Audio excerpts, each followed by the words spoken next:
Bonjour à tous. Près de 150 taxis mobilisés hier à Dijon pour contester la nouvelle convention du transport de personnes malades, mesure qui prévoit une baisse des tarifs des courses et qui doit entrer en vigueur le 1er novembre. Un choc terrible, les mots de la directrice des musées d'art et du temps de Besançon après le cambriolage au musée du Louvre dimanche dernier. Un drame qui pousse la directrice à faire des points de sûreté quotidiens des œuvres dans les deux musées de Besançon.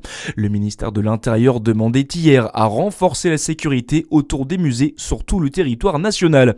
Le concours hippique qui devait se tenir à Dole entre jeudi et dimanche prochain est annulé. Une décision actée par la préfecture du Jura en raison de la dermatose nodulaire contagieuse. Un nouveau rendez-vous devrait se tenir à Dole en 2026. Une renaissance pour Saint-Vincent. La cathédrale de Chalon-sur-Saône a rouvert au public ce vendredi. En travaux, le chantier avait pour objectif de nettoyer et restaurer les couleurs de l'époque. Gilles Platret, le maire de la ville, promet que les Chalonnais vont retrouver l'édifice comme ils ne l'ont jamais vu. On l'écoute au micro de Charlie Chevasson. C'est une joie.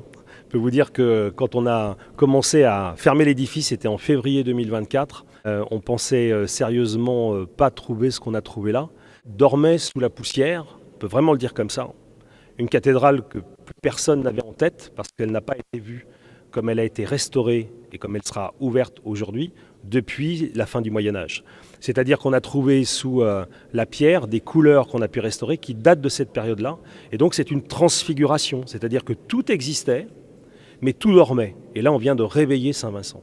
Malgré la réouverture du site, les travaux ne sont pas encore totalement terminés. Ils prendront fin en 2027.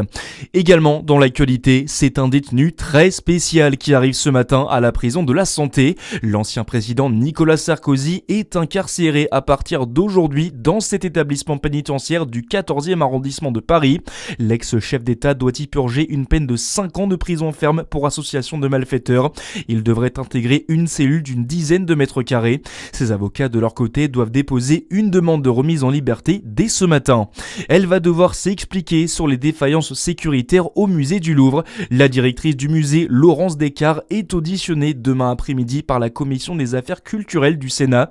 Une audition qui intervient après le cambriolage express de dimanche dernier. L'enquête se poursuit d'ailleurs pour retrouver les bijoux volés.